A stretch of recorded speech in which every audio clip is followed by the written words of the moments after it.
friends, it's Miss Drywa. So today in this lesson, we're going to be learning about our character education trait of the month, which is responsibility. So I'm going to go through a little PowerPoint on responsibility, and then you'll have some activities on your Google Classroom. So responsibility. So being responsible means doing the things you are supposed to do.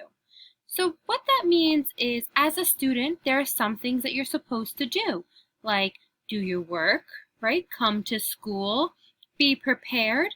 Those are all ways you can be responsible at school, and we'll talk about that in a second. Another way of being responsible is being dependable, so people can count on you.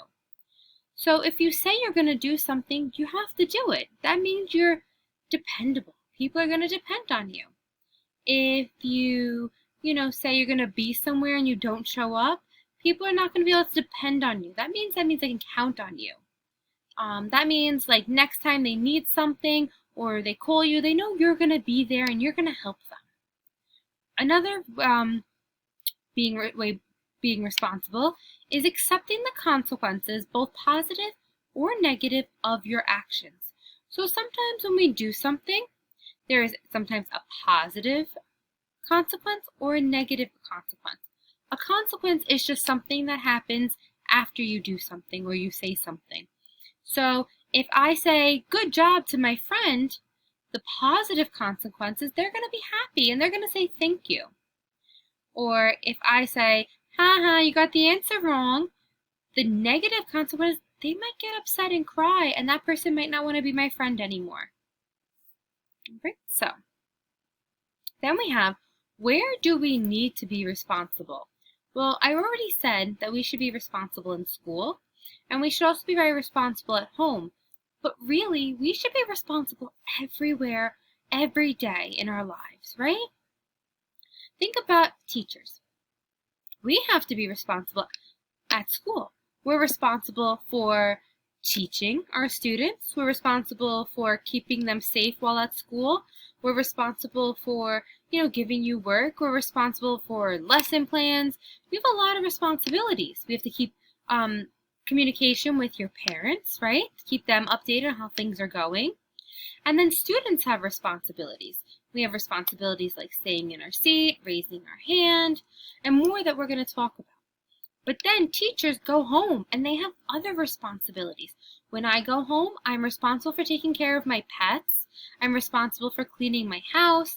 I'm responsible for just making sure everything's nice and neat and tidy at my house and running smoothly. Maybe some teachers have children at home.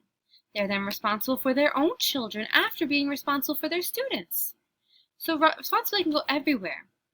Then, as a driver, because I drive my car, I'm responsible for being safe on the road for myself and for other people. Just like you, friends, if you go to the store, you're responsible for your actions at the store, right? We know not to steal, we know not to scream in the store, right? So being responsible. So, being responsible at school, let's look at a couple images and talk about them. This first one here, it looks like she's doing her work. Well, that's one of your responsibilities as a student. I'm going to move myself up so we can see all the pictures. Right? She's doing her work. She's sitting nicely. She's not flailing her hands everywhere, yelling, screaming, getting out of her seat. She's being responsible. This boy is raising his hand, right? He's raising his hand. That's one of the first rules we talk about in the classroom. So you raise your hand in class. Now, you're in 4th grade. I know you know this. You probably had this rule in 3rd grade, 2nd grade, 1st grade, kindergarten. Right? So we raise our hand, we have something to say. Because if not, teachers are not going to be able to hear it, and we're just going to be yelling over each other, and it's going to be a mess, and we're all going to have a headache. Another one is cleaning up after yourself. If you play with something, or if you use something, we always ask you to clean up after yourself, because we don't want our classroom to be a mess. Just like if teachers, they use something, we clean up.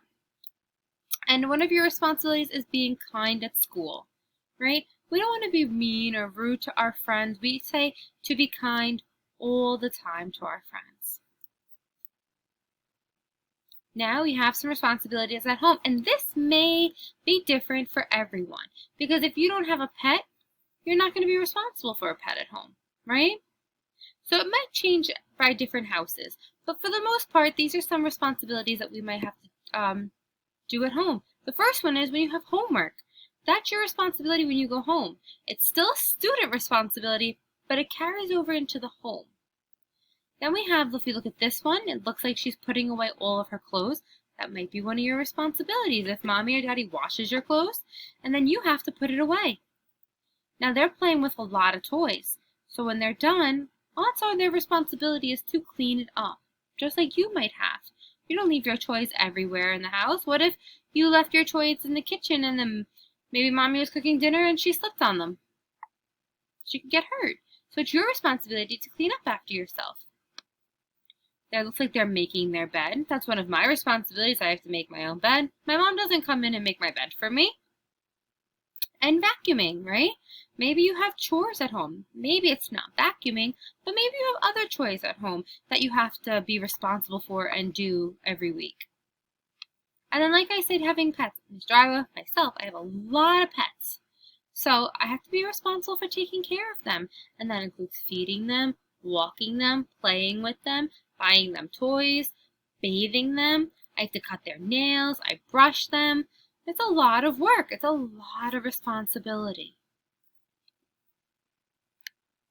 All right, friends. So we start off the school year with responsibility because it's important, right? We want our friends to be responsible for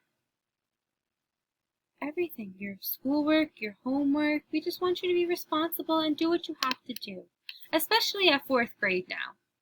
All right, friends? So great job. You have assignments on your Google Classroom to go with this lesson, and we're so happy to start the school year with you. Bye.